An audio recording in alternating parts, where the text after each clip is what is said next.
Okay, good morning, friends. So, yesterday we discussed about various fungal diseases that are commonly found on various agricultural plants. And for the benefit of the newcomers, I would like to give a brief review of what the syllabus that was covered yesterday. As you know, yesterday we discussed about various fungal diseases, especially the fungal diseases that are common on paddy, that is our rice or the paddy, which is the staple food of most of the Asian, or for that matter, 60% of the world population.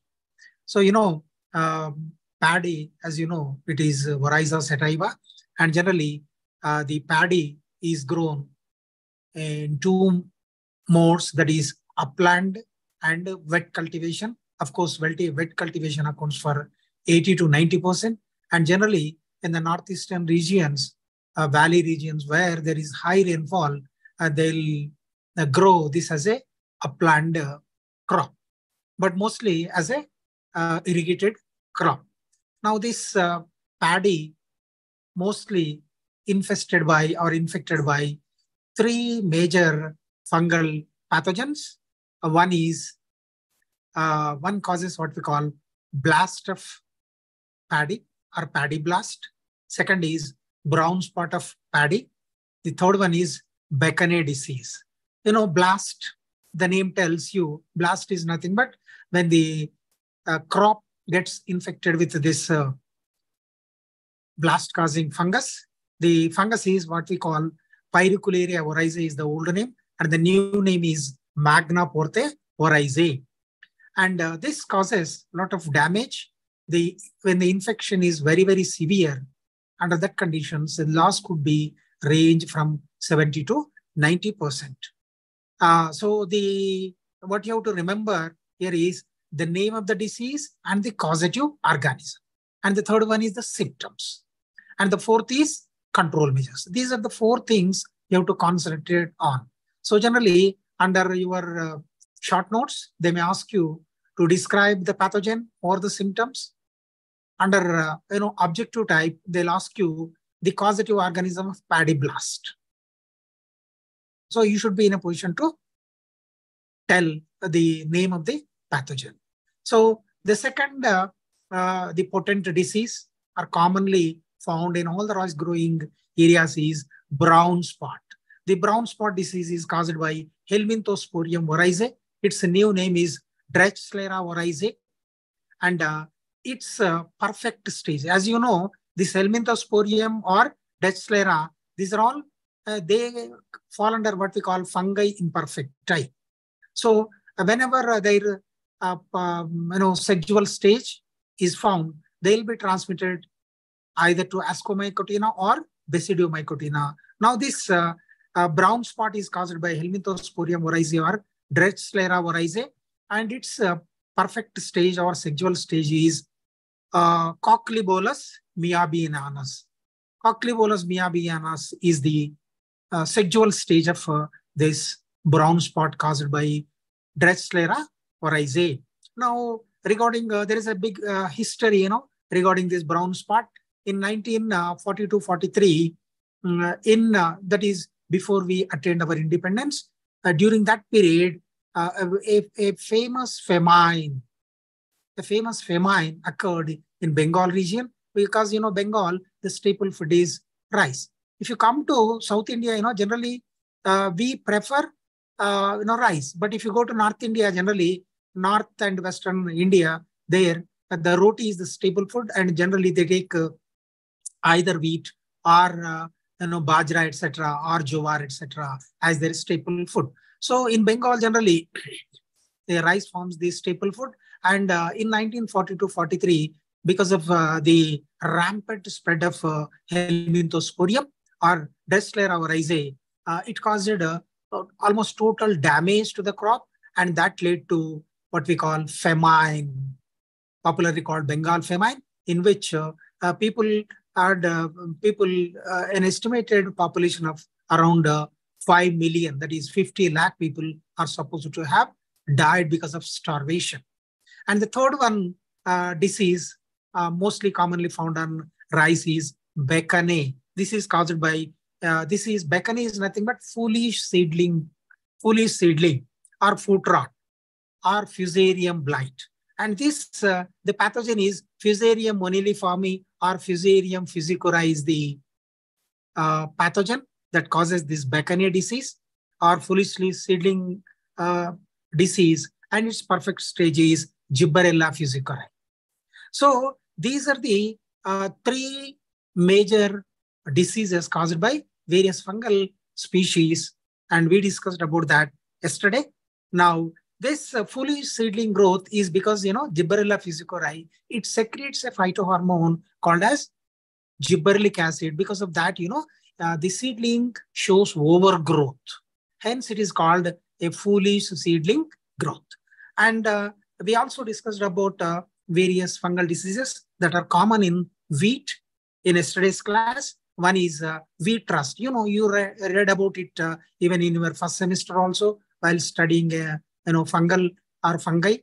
Generally, that and even in last year class also, in crop production also, you read about various diseases and pathogens, etc. Now wheat, there are two important diseases on wheat. One is wheat rust and the other is what we call the loose smut of wheat. Now this wheat rust or the stem rust or black stem rust are the synonyms for this, and it is caused by Puccinia graminis triticale that causes this. And this Puccinia graminis triticale, it is described as heteroecious parasite, and it is also known as what is its life cycle is known as macrocycling. Heteroecious means it needs two hosts for completion of its life cycle.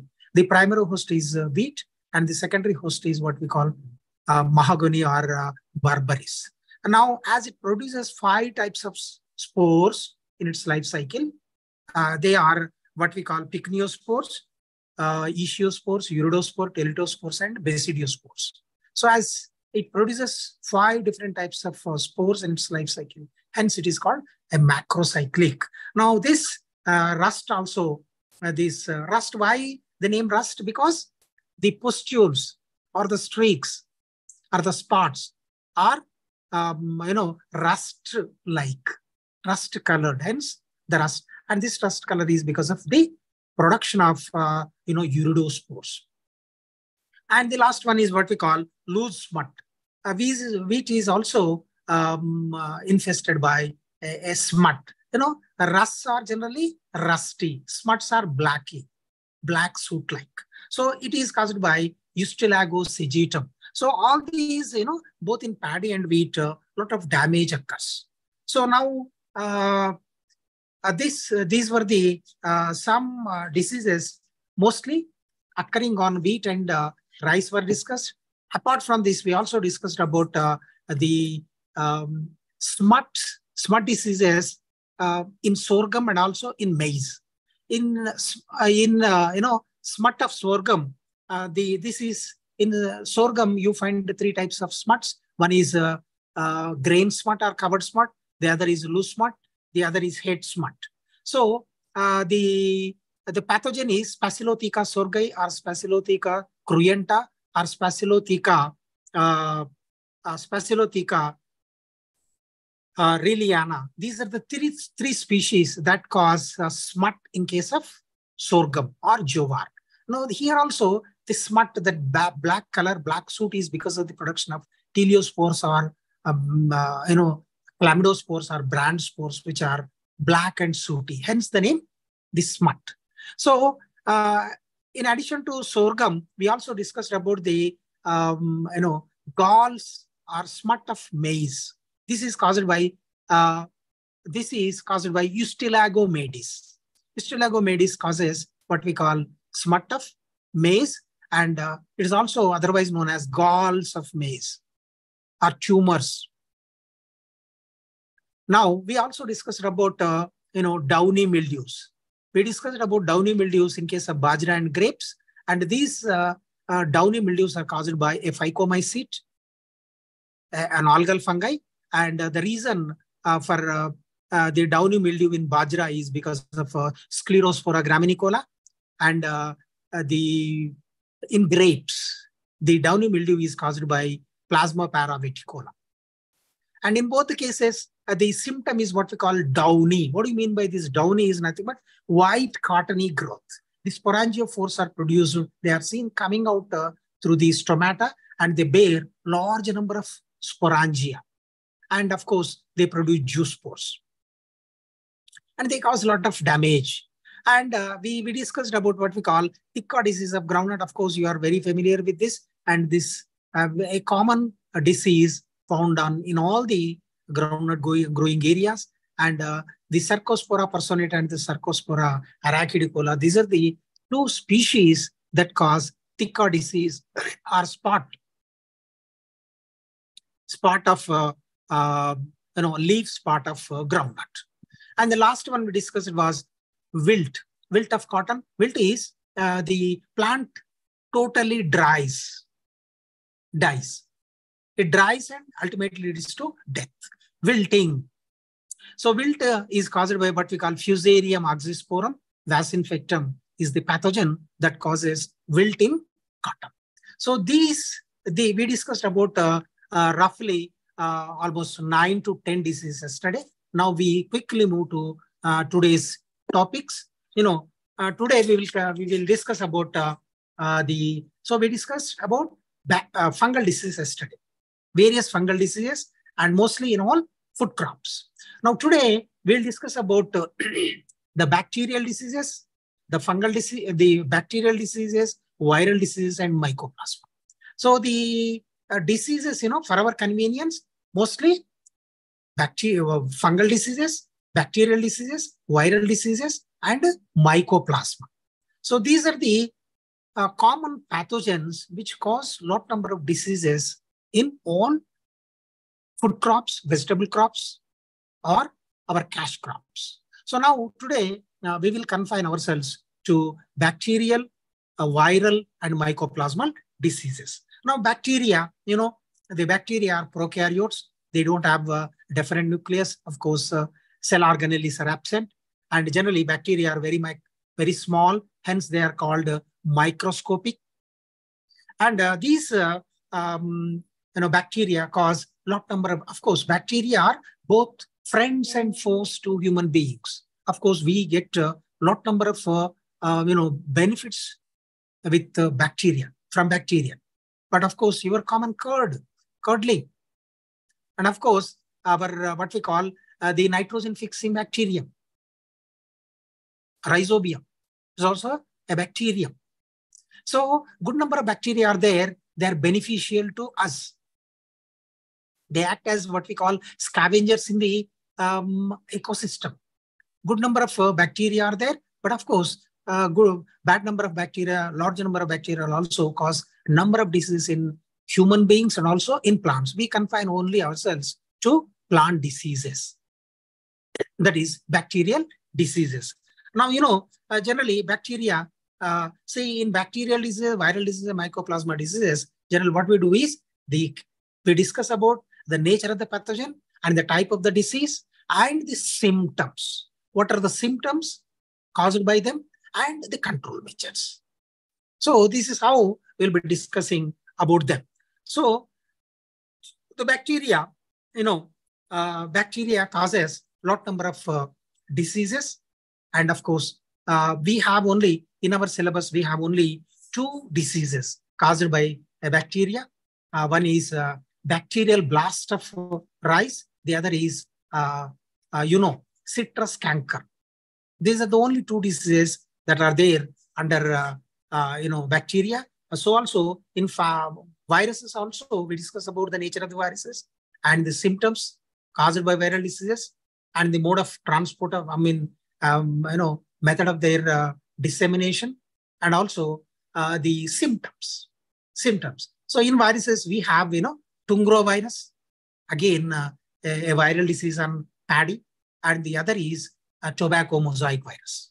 And regarding mycoplasma also, we discuss about various symptoms, and we'll deal with what we call 2 major mycoplasmal diseases.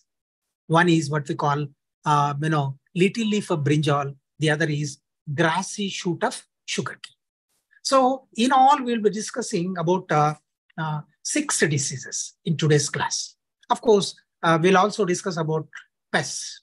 In the last 5 to 10 minutes, we'll discuss about, I'll give you a brief introduction of what are the pests and what are the common pests that are found in rice. Okay, so now let us begin with the bacterial diseases. Now, bacterial disease symptoms. Symptoms, there are 5 or 6 types of symptoms are there. One is necrosis. The leaf spots are there. Blight is there. Soft rot is there. Cankers are there. Tumors and galls are there. These are all symptoms. Say we have scabs. We have vascular wilts. So there are 5 to 6 major types of symptoms are there. One is necrosis. See, whenever the term necrosis comes, say this can be asked under short note or under your objective. Necrosis is nothing but dead tissue. So when the pathogen makes an entry into the host cell, it attacks the cells or the tissues because of their interaction between the host cell or host tissue and the bacterium, the host cells or tissues die.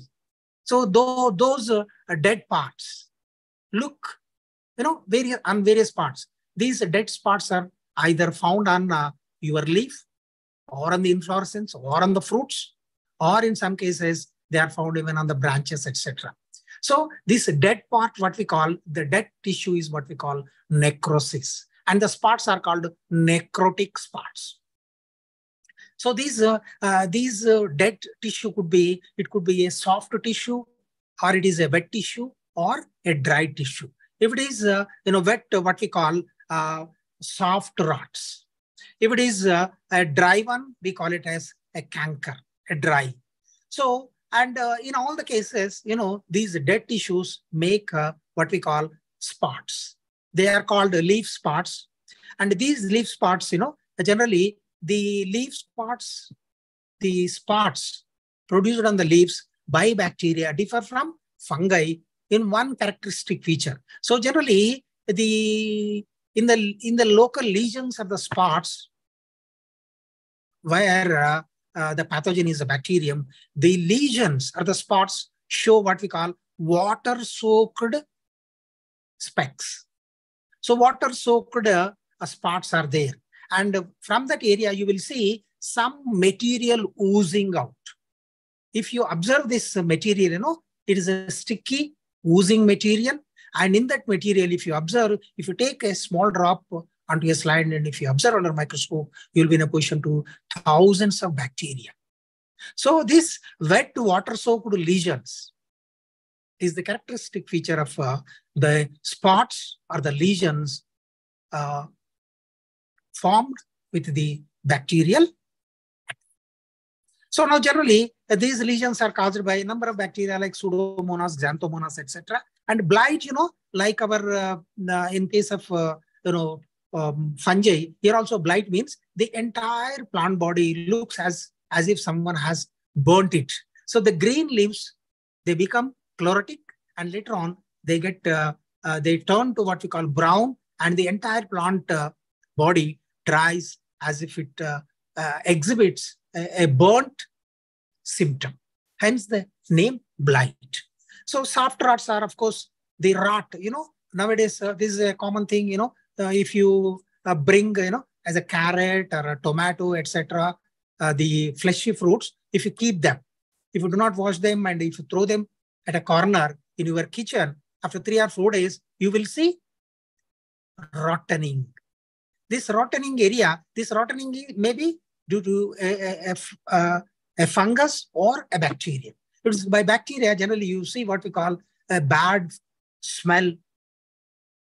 It emits a bad smell. And if you observe that under microscope, you will see a number of bacteria. So this rot, what we call soft rot. This soft rot is because of, bacteria secrete number of what we call proteolytic and lipolytic enzymes, and they dissolve your middle lamella and other cell membranes, cell organelles, etc. And hence you will see the cell oozing. The cell contents come out in the form of a liquid that contains large number of bacteria. So this is what we call a soft rot. Erwinia keratovora. bacterium that causes soft rot in carrot. This is a very common thing. If you bring 2 or 3 carrots, if you throw them in a kitchen, if you don't observe or clean them properly, after 3 or 4 days, you will see, softening, rottening. So at the rot is soft, hence we call soft rot. Erwinia keratovora. So then cankers, of course, these cankers are a little bit hard, dead, corky, and raised corky structures in the form of what we call the warty structures formed either on young stems or on the branches, on the leaves, or even on the fruits. So the cankers are very common. We'll discuss about this canker, citrus canker. Xanthomonas axinopodis citri, that causes cankers in citrus or sweet lemon, oranges, or lime, what we call Nimma and Santra, oranges. You will find these cankers. So then tumors and galls. In some cases, you will see formation of what we call tumors and galls. The overgrowth or disorganized growth, excessive growth. When the pathogen or the bacterium makes an entry into the host cell, it promotes, it induces the cell expansion and also cell division. The increase in the size of the cell, what we call hypertrophy, and increase in the cell number, what we call hyperplasia. So both hypertrophy and hyperplasia together result in what we call galls and tumors. So these galls and tumors are quite common. Of course, a good example for this Agrobacterium tumefaciens. It forms tumors or galls. Okay, so now in addition to Agrobacterium, even Pseudomonas and Rhizobacter and Rhizodococcus are some of the bacteria that cause what we call tumors and galls. And scabs. So generally these scabs, the corky and disformed structures found in the roots or in the rhizomes or underground parts. Generally, these are caused by generally bacteria such as Streptomyces, etc. Especially in case of potatoes and other tuber crops, you will see scabs. The last one is what you call wilts, vascular wilts. So certain bacteria, they make an entry into the conducting tissue, that is xylem and phloem. And because of the secretion of certain enzymes and because of the degeneration of the cell wall, etc., they clog, they choke the what we call xylem vessels and tracheids. Thereby, they block the transportation of minerals and water. Hence, the plant shows what we call wilting features. The wilt starts from the top to bottom. So this is what we call wilting. And generally, here in wilt also, you will see certain gum-like material oozing. This gum, so water-soaked gum, if comes from a given pustule or from a lesion, that shows that it is because of what we call wilts.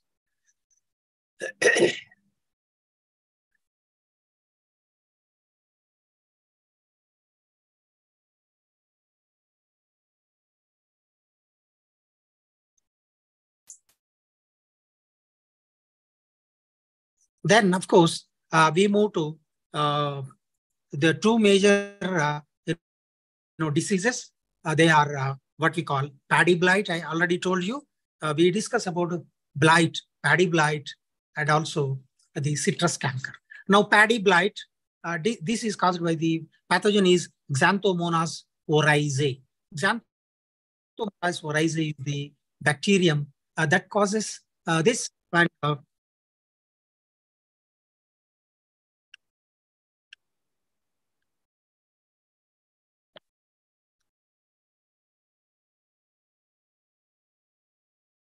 So here, the bacterium, the symptoms, the bacterium generally, if it attacks the paddy, it in some cases, if there are heavy rains, if the temperature is around 20 24 degrees centigrade, if high humidity is there, and under such conditions, the bacterial disease spreads very fast and damages the entire field.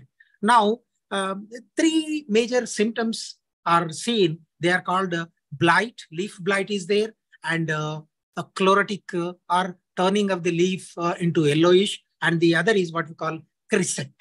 These are the three major symptoms that are found in a blight caused by a bacterium. So now, this, of course, in all these cases, generally you see water-soaked conditions, and generally the symptoms are generally initially they are yellow in color. Initially, that is chlorotic. Later on, they become orange color. Later on, they turn to brownish. So, and later on, these symptoms or these spots can also be found not only on vegetative pots, even in the panicle also you will see. In certain cases, even on the blooms also, we can see these symptoms. So now, the other is what we call the important thing is crisec. The crisec is nothing but the seedling wilt. So sometimes they may ask you under objective the meaning of crisec. That is, seedling wilt is known as crisec. So these what we call blight and pale yellowing, these are found in the grown after transplantation. Generally when the plant enters into a reproductive phase, that is tiller formation, and your panicle comes, and generally milky stage. At that time, generally you come across what we call blast and yellowing. But this crisec, generally the symptoms are seen in the young seedling. That is in the nursery only. In the nursery only, in the seedling only, you will see this crisec. And if it attacks the seedling, the seedling dies. It wilts. This seed wilting is what we call crisec. So here, the pathogen is Xanthomonas oryzae. It is a bacillus form, a monotrichous. A single flagellum is there at one of the poles.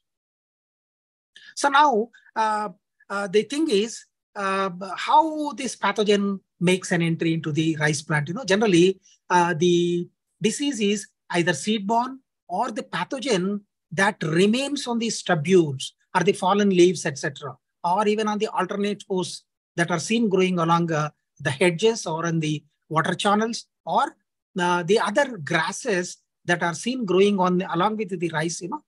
They form the alternate host for the pathogen to remain. And when you go for a fresh transplantation, the pathogen is already there, the inoculum is already there, it attacks your field. So now, when the pathogen, it makes entry through what we call stomata, or if there is any damage, if there is any wound, through that, it makes an entry. And mostly the entry will be through leaves, generally. Through stomata or to injury spots, they make an entry, and within no time, they enter into mesophyll areas in the intracellular spaces, and they multiply vigorously. Multiplication. For each cycle, it takes just depending on species, maybe half an hour to 2 hours. Within half an hour to 2 hours, one cycle gets. So one becomes 2 becomes this. Their number increases a lot.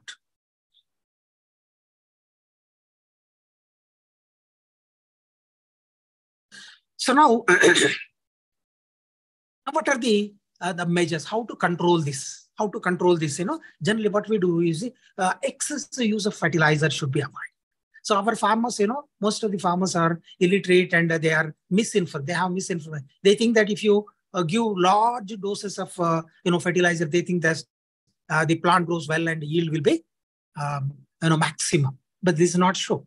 So the nitrogenous fertilizers, they should be given not at once, but in split doses. And so the balanced diet should be there. So all these NPK should be given in split doses. And generally, the field sanitation should be there. So the weeds that are present, on the bunds or on the channels, etc., should be removed. And the previous crop stubules should be removed.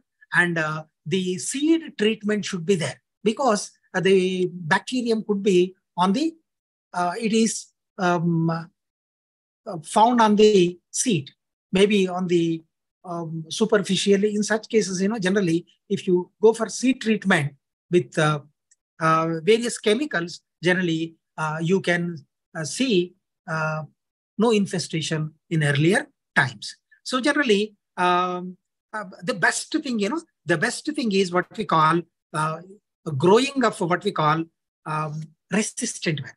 The resistant variants such as IR64, Ajaya, Swarna Radha, Janaki Sujata. These are some of the highly resistant varieties that can be taken up.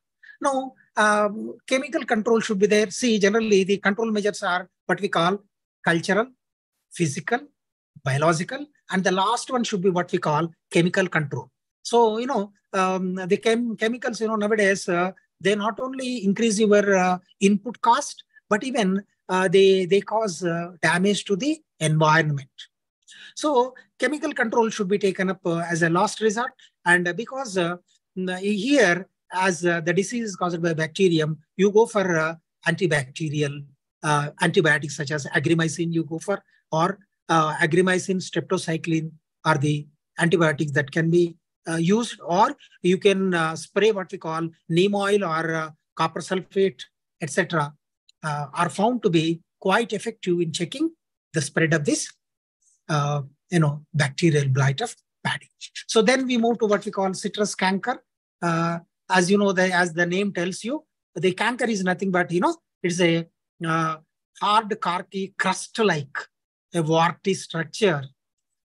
Hard, crust-like warty structures that are produced because of the infestation with the bacterium. Here the bacterium is Xanthomonas citri. Xanthomonas oxynopodis citri is the pathogen that causes citrus canker in all citrus members. So now this bacterium mostly it causes in all citrus members. The lesions are the cankers. As I told you, the cankers, the corky or crust-like structure, warty structures that are seen growing are seen mostly on the young branches, or on the even on the trunks. You can see on the matured branches also you will see.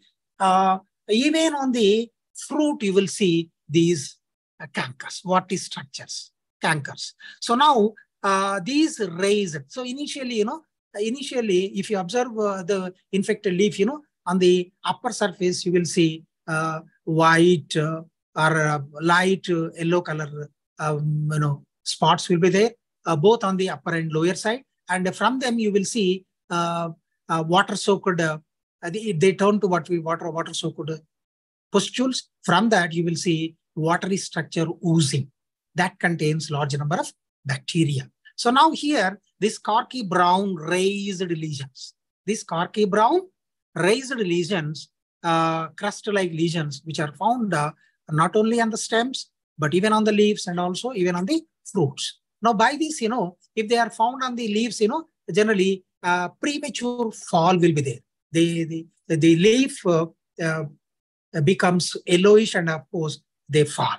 When there is a lot of leaf fall will be there, of course, generally fruiting gets delayed. And even if the fruits are formed, they are very small in size. Even if the fruit gets affected, they lose their luster, their size. So not only the quality, but also the quantity gets, lowered.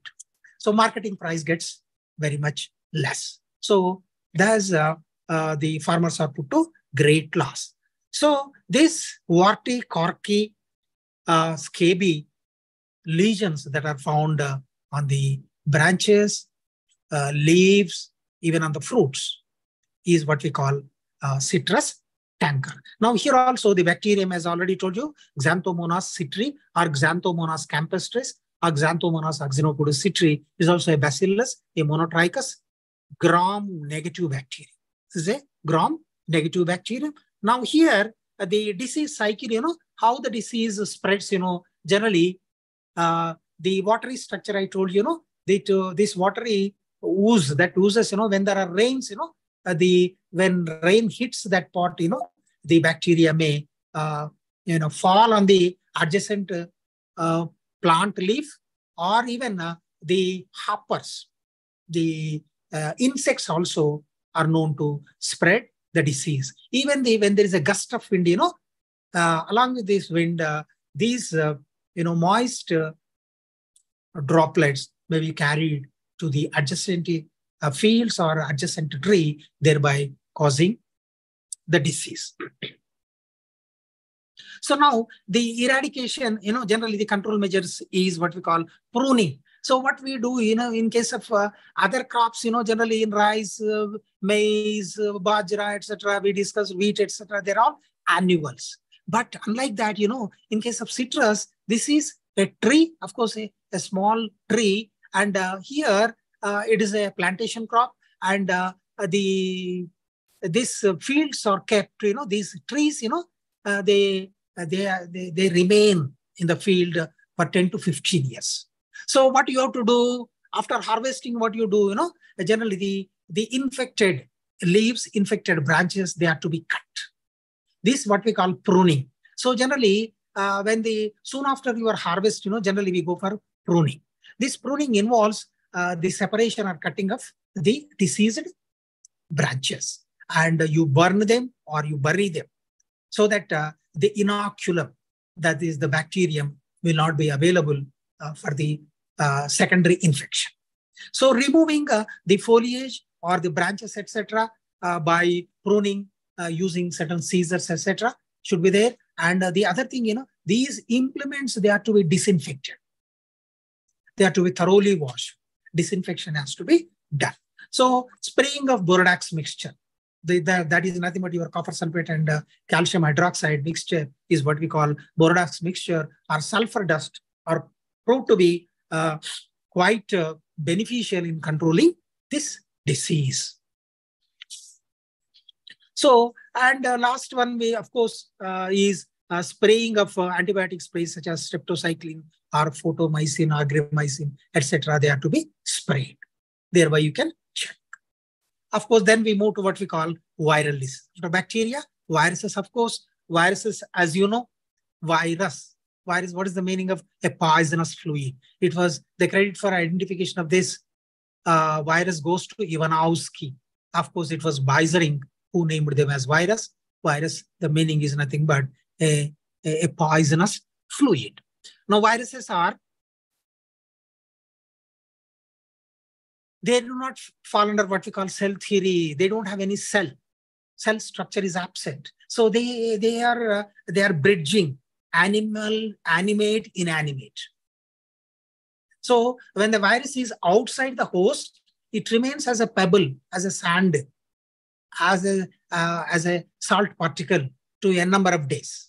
So whenever it happens to get access to a suitable host, then it gets rejuvenated and it enters into the host cell. There, by using the machinery of the host cell, it multiplies because it has its own machinery for the reproduction. So it is a particle, virus particle, a virion. So now these are all obligate. They are obligate intracellular particles. They are obligate intracellular particles. Now coming to the symptoms, of course, because it takes a lot of time, generally viruses cause number of diseases in case of human beings and also in plants. In case of human beings, smallpox, chickenpox, your common cold, AIDS, your hepatitis, these are all viral. COVID, of course, a viral disease. These are examples for our viral diseases. So even in plants also, lot number of diseases are caused by viruses. Now, regarding the symptoms. So these symptoms, bacterial symptoms, viral symptoms, and mycoplasmal symptoms. Very, very important for examination. So generally, the common symptoms are what we call mosaic, vein banding, ring spots. The common symptoms: stunting, wilting, distortions, outgrowths, flower breaking, or fruit abnormalities. So there are 10 major types of symptoms. Common symptoms are found when your crop plant gets an attack of a virus. So mosaic, as you know, good example, you read about it, even in intermediate, you read about it. Tobacco mosaic virus. What is mosaic? Mosaic is nothing but if you observe an infected leaf, it shows variegated, that is different shades of colors, different shades of yellows, different shades of green. These patches make an attractive exhibition that we call a mosaic. As it is, as the mosaic lesions are found on tobacco, we call it as tobacco mosaic, a lettuce mosaic, tobacco bean mosaic. So these diseases, mosaic symptoms are found.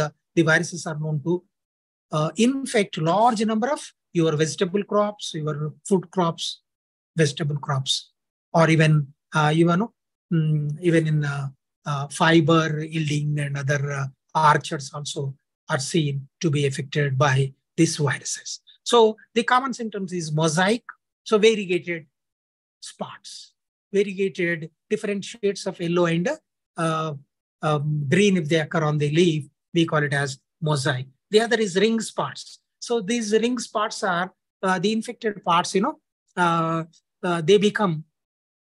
they lose their greenishness, they become chlorotic.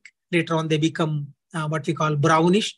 And this brown area has what we call dead tissue. And that is what we call these, if it occurs in the form of ring spot, we call. In some cases, they are variously shaped. These. Then necrosis, of course, the dead cell or the dead tissue, what we call necrosis, we have seen. And then, of course, what we call the vein clearing. So bendy vein clearing is another. In bendy, Abelmascus esculentus, bendy clearing, the leaf is almost green in color, whereas veins turn yellowish. In case of lettuces or in case of strawberry, vein banding is there. Here, the leaf turns yellow, where these veins show what we call, they become greenish, here and there bands. Hence the name, the vein banding. Of course, ring spots are there. In case of papaya, ring spot is there. And soya bean, in case of we see necrosis. And wilt is dying and dead. This tomato wilt is we have seen. And the other is papaya fruit distortions. The fruit, the fruit loses its shape. Distortions. Distortion is nothing but crickling or overgrowth, undergrowth, etc. Loses its shape. In market, if you go to any vegetable market, you look for good shape. Either it's a fruit or a vegetable, etc. If it is not showing attractive shape, generally we don't prefer. So here, the papaya shows what we call papaya fruit distortions are also very common symptoms of these viral diseases. Now, the stunting and premature defoliation. Stunting means here, with the attack of this virus, in some cases, the plant shows not hypoplasia. That is, cell division gets slowed down. So the growth gets slowed down. So the plant becomes stunted. So stunted growth will be there, or underdevelopment will be there. And even the leaves will be very small and the branches will be very, very small. And the in some cases, what we call flower breaking, this tulip flower breaking. So in tulips, whenever we say tulips, what comes to your mind? The Srinagar Dal Lake, where the tulip gardens are there, tulips. Now these lilies in members, flowers, they are very beautiful flowers. And when they get infected by viruses, they show different shades. See, for example, white is there, if red is there, if you see here and there yellowish shades or white shades, that add beauty to this. So it is a disease, but here it is adding beauty to that. So this is what we call tulips breaking. So this tulip break is another symptom. So now this is about the symptoms. Then we move to what we call two important diseases of viruses. One is rice tungro virus. Rice tungro virus disease caused in rice tungro, and the other is, of course, I will discuss about tobacco mosaic virus. So first of all, rice tungro. Now the RTD, rice tungro disease in rice. Of course, rice has a fungal disease, a bacterial disease, and also even viruses also known to infect virus, the rice plant, and thereby causing a lot of damage. So they, with their attack, not only the yield, but not only the quality, but also the quantity gets diminished. Yield gets diminished. Even the quality gets diminished. So this rice tungro, now the meaning, so under a very short answer or objective, they will ask you the meaning of to grow. What is the meaning of tungro? Tungro means degenerated growth. Tungro means degenerated growth. The growth gets affected. The plant becomes short, sturdy, stunted. So degenerated growth, and this is caused by two viruses. They are what we call rice tungro bacilliform virus, rice tungro spherical form of viruses. These two, either solely or in combination, are known to cause tungro disease in rice. And as I already told you, the symptoms are, conspicuous symptoms are stunting of the plant. So the seed or cell division gets affected. So slowdown will be there. Hence degenerated growth. So plant will be stunted, and the leaves, show various shades. Generally, green, pale yellow, like this. Various shades in the leaf you will see. And not only that, the intervenal chlorosis will be there, and necrotic spots will be there, and they could be even rusty spots can be there. And the plant shows what we call tillers, few tillers. In rice, you will see lot number of tillers coming, but you will see few number of tillers will be coming, and yield gets affected. So this is what we call a disease of or symptoms of rice tungro viruses. And here the rice tungro viruses, they get they spread a transmission. Here the viral diseases are transmitted by mostly by what we call leaf hoppers, green leaf hopper, especially Nephoterics virusens is the bacteria or an insect.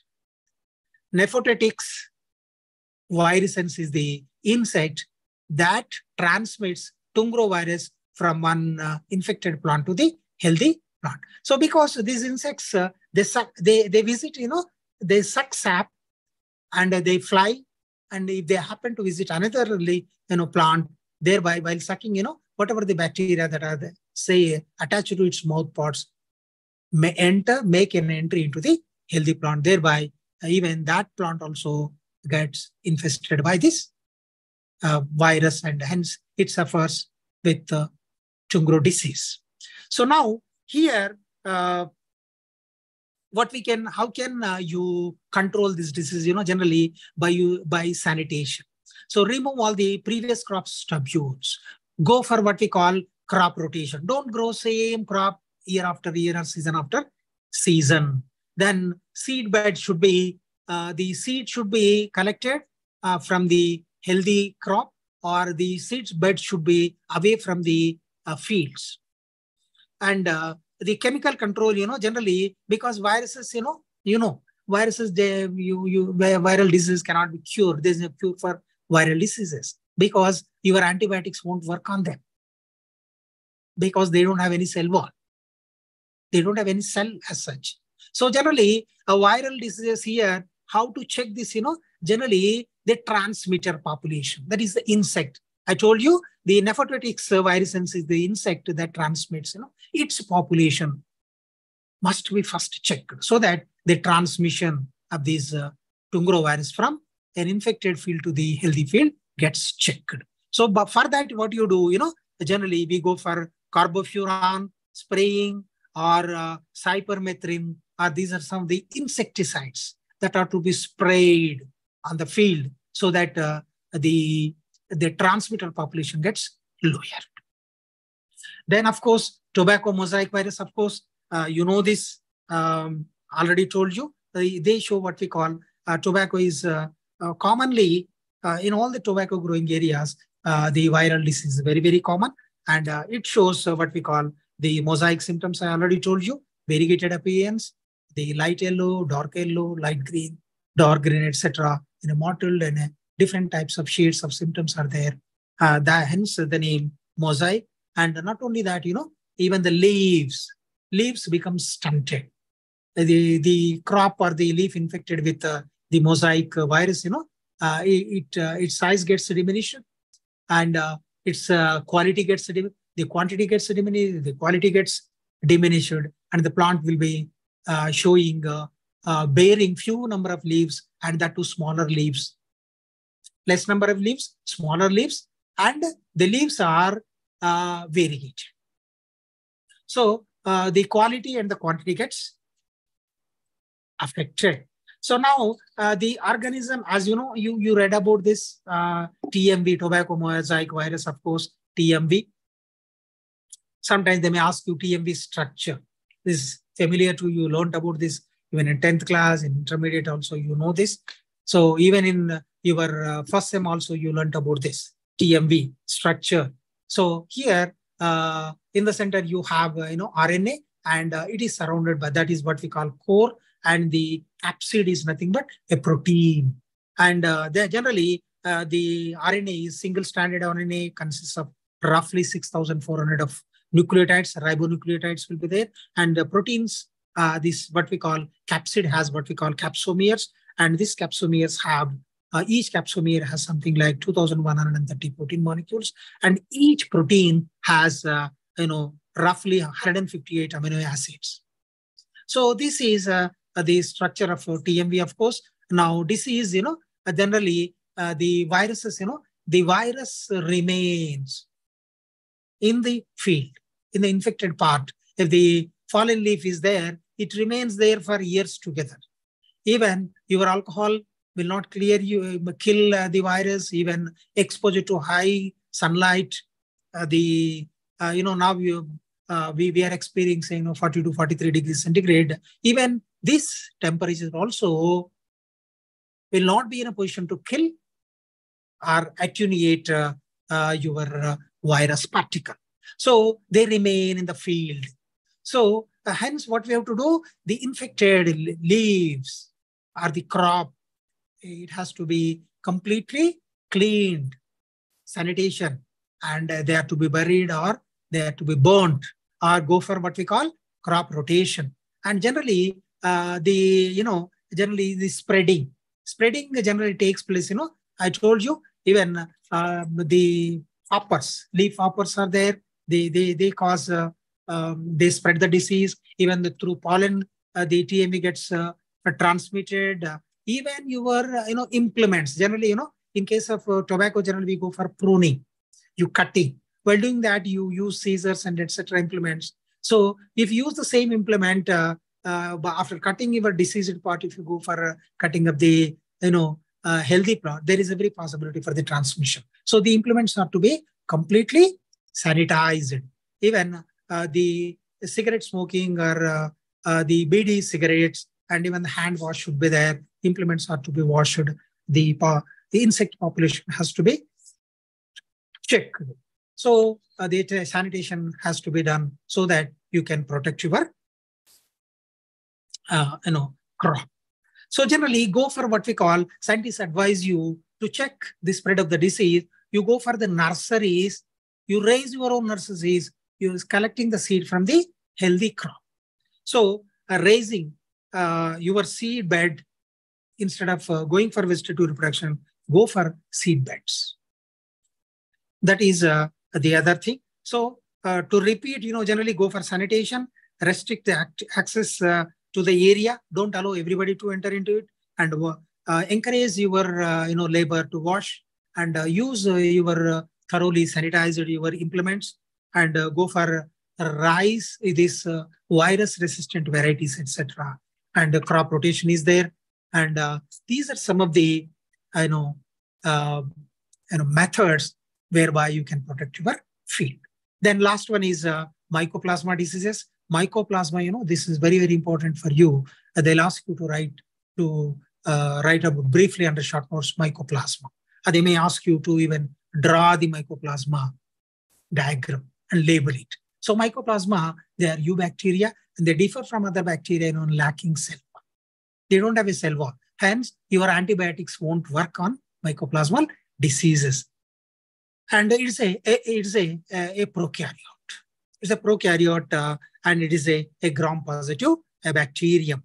So it has only a trilamellar unit membrane, and it generally reproduces by what we call binary fission, or by production of spores, or by budding. These are the three modes by which this mycoplasma reproduces. Generally, symptoms are various types of symptoms are there, and of course, we will concentrate. Of course, I'll tell you.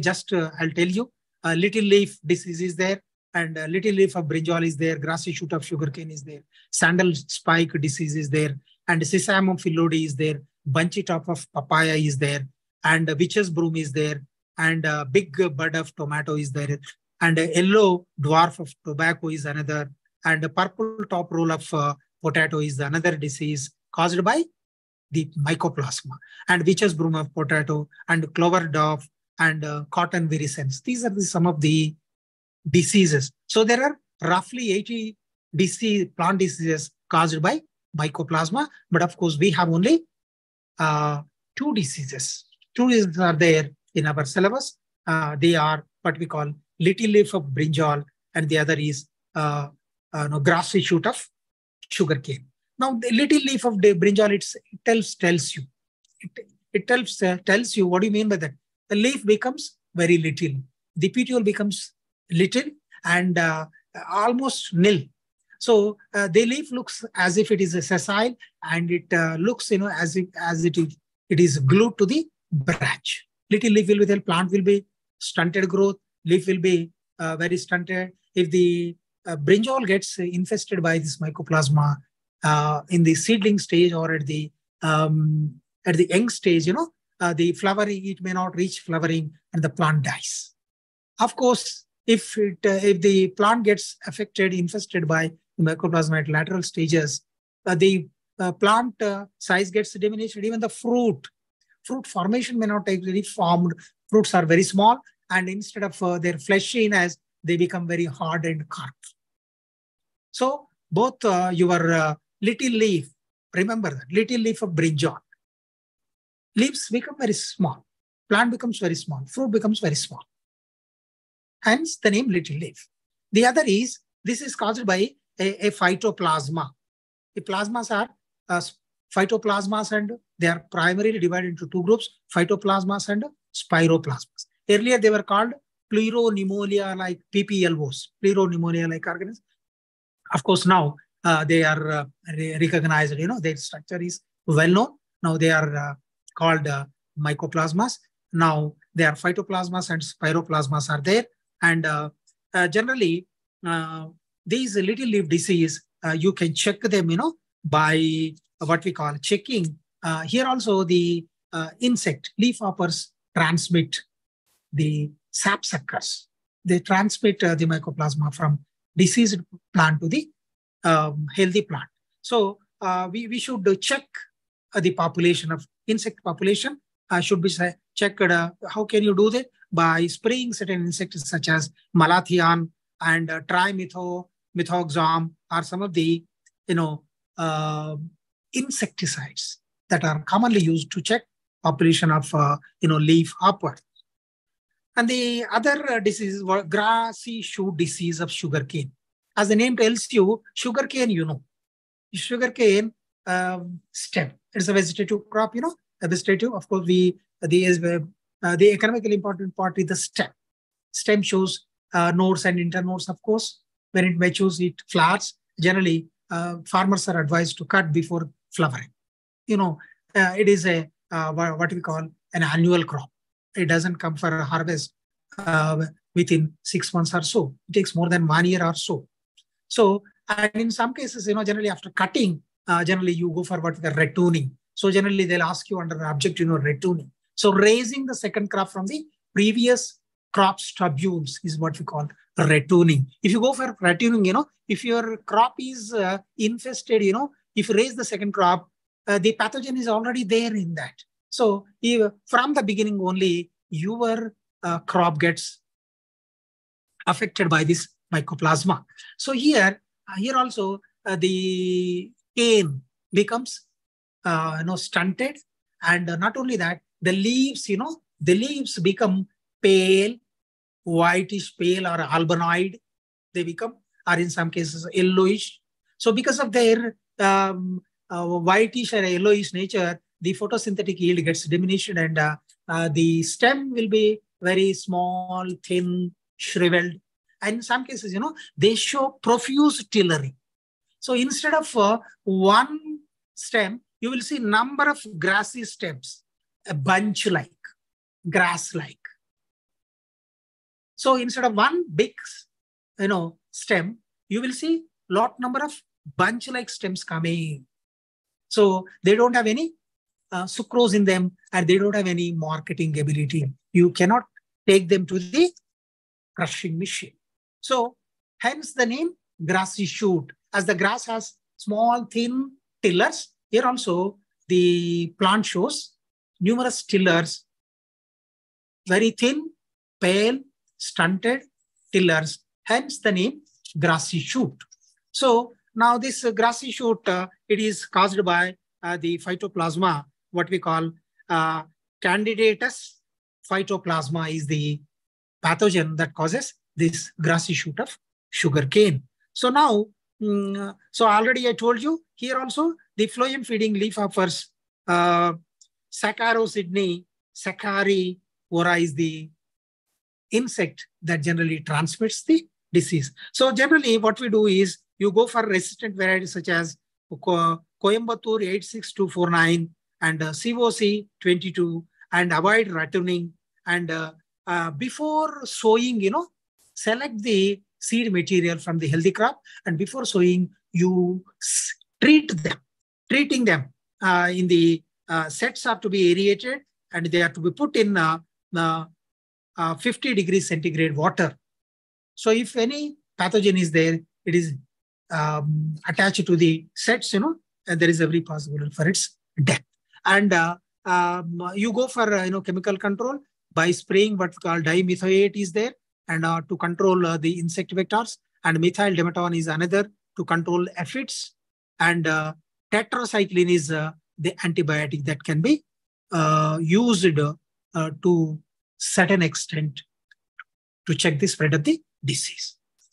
Now last one, in another 5 minutes we'll be completing. So what we do is the next one is what we call unit 4. See, I told you yesterday, we have fixed our classes in such a way that we'll be completing 2 units in each class, so that there are 12 units, and we are supposed to complete them in 6 classes. So yesterday we completed 2, and today this is the second unit, of course, very small unit. So this is pests. So generally pests and diseases. Generally diseases are caused by pathogens, and the pest, whenever we say pests are generally insect.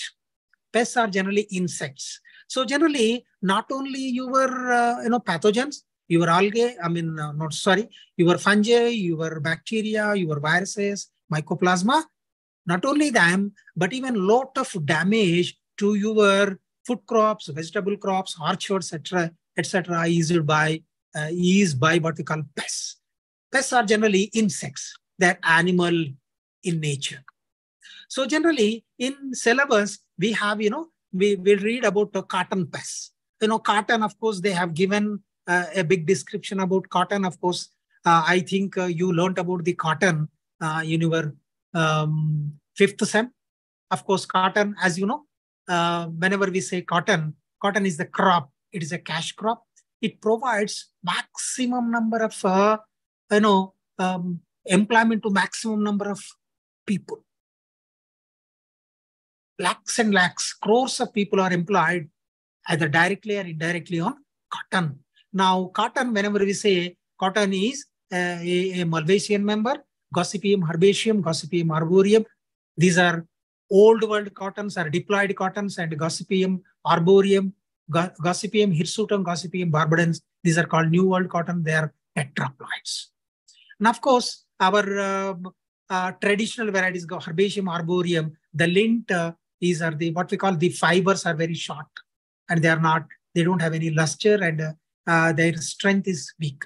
Where the new world cotton, the staple length is very big, and they are lustrous, and even their ability to bear the weight is more. So hence they are preferred, and nowadays hence our old world cotton is replaced by the new world cotton, which are known as Egyptian cotton or plant cotton or American cotton, etc. Various name. And coming to objective, they will ask you which is the country which produces large number of bales of cotton in the world. China usually. And in India ranks second. And regarding the states, it is the Gujarat. Gujarat ranks first, and Maharashtra ranks second, of course. The Telangana ranks third as far as the production in India is concerned.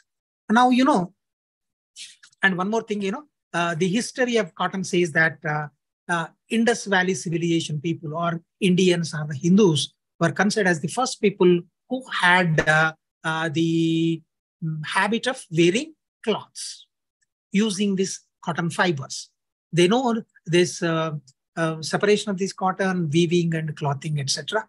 And the graves showed that the cotton fiber had the copper beads, and while subjecting these cotton fibers to carbon dating, it has been proved that they are of 6,000 years old. So this shows that we know the cultivation of cotton or cotton has been under use for last 6,000 years.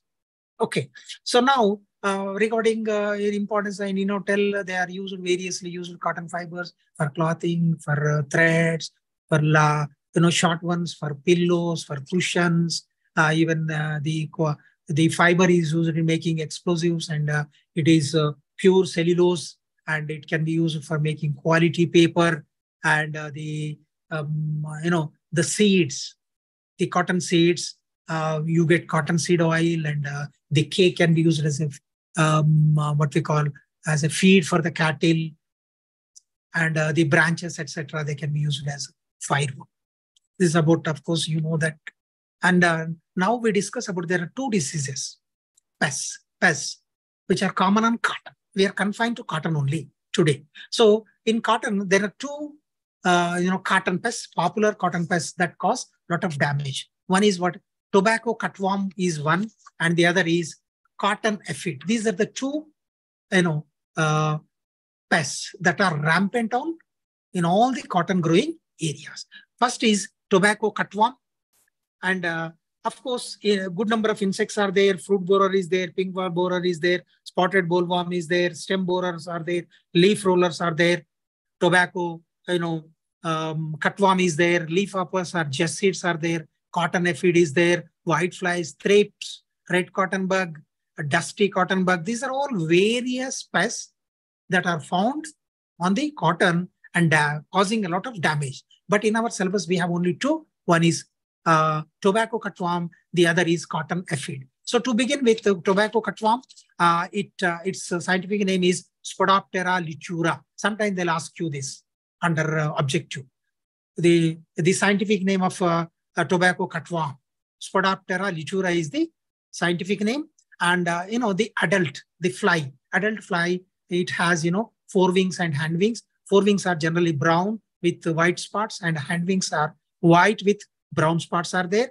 And generally the adult lays a lot number of eggs. The eggs are generally golden yellow in color, and they are laid in large numbers on the underside of a leaf. And they, in 7 to 8 days, they mature. From egg you get larvae, and the larvae are generally pale green in color, and these larvae They move in gregariously, that is in groups, and they are voracious feeders. They feed lot of take. Silkworms, they eat too much. So also these worms, these caterpillars, they eat these leaf material. They eat so much so that the leaf shows only veins. The entire green material is removed. Only you will see skeletons. So the plant becomes just bare skeleton, no leaves. So if no leaves, no buds, no flowers, no balls or cotton balls. So hence a lot of damage will be there. And generally these larvae cause a lot of damage. So what we do is you check the population of these flies, by erecting, by spraying what we call sex pheromones and light traps. You can raise, or you can you can plant what we call castor along the border, so that the castor, the fly will not be in a position to lay its eggs. Even it tries to lay, but because there is no compatibility with that, they'll not be in a position to mature into caterpillars. So thereby, you can check the population. So here, the best way is to check the population of these flies by spraying what we call phosphor-containing insecticides, such as chloropyrifos or dichlorowas is the way to control them. Our biological control is by spraying nuclear polyhedral viruses, which act inimical to the aphids. And the best one is to go for resistant varieties. So resistant varieties, if you go for that, you can check the population. And of course, we'll discuss later on. And the other is sap-sucking aphid. Sap-sucking aphid, that is Apis gossypii, is the sap-sucking cotton aphid. And that is an egg-laying. But here, the insects are viviparous. The female gives rise to, or gives birth to what we call young ones. No eggs here. No hatching into young ones, nymphs. But directly, it is viviparous. Parthenogenetically viviparous. It is no mating of male and female is needed. The female one, parthenogenetically, by viviparous way, it produces young ones. Each adult female will be in a position to produce some 8 to 22 nymphs. And these nymphs, within no time, they become, they grow and they feed on they suck the sap from the leaf, and thereby causing a lot of damage. They not only suck the sap from leaves, but also they make an entry into what we call the buds, the flowers, even to young buds, thereby feeding or sucking the sap. So a lot of damage and yield gets highly affected. So, and when they are sucking, they excrete certain material that contains some sugary substances. So hence on the excreta, you will see black molds growing. So hence you will see on the leaves, you will see what we call black sooty mold growing. Hence dark appearance will be there. So how to check them? Generally to here, because pheromones are not needed, because the female parthenogenetically gives birth to young ones. So here what we do is generally you erect what we call yellow sticky traps, so that the fly adult goes and gets itself stuck to the sticker, and later on it dies. So, or else you can go for what we call phosphomedon spraying or dimethoate, or other insect like monocrotophos. By spraying that, you can check the population of aphids. So this is about the today's our plan of the syllabus, the way we divided, and we have completed what we have completed. We have completed various diseases caused by bacteria, especially 2 bacterial diseases, 2 viral diseases, 2 mycoplasmal diseases, and we also learned about the pests. Especially we learned about cotton pests, wherein tobacco cutworm we learned, and also cotton aphid we learned. Tobacco cutworm, it lays large number of eggs which hatch into young ones, that is caterpillars, they feed. But here, in case of Apis gossypi, here the female one parthenogenetically without mating with the male one, parthenogenetically it gives birth to young ones. So in all the cases, our aim should be to check the population of the adult ones by erecting sex pheromones or by the stickers, the sticks, that is adhesives, etc., and also by planting inimical to them, such as castor, etc. Thereby, you can protect your crop. So this is about today's thing. And if you have any doubt, you can ask me.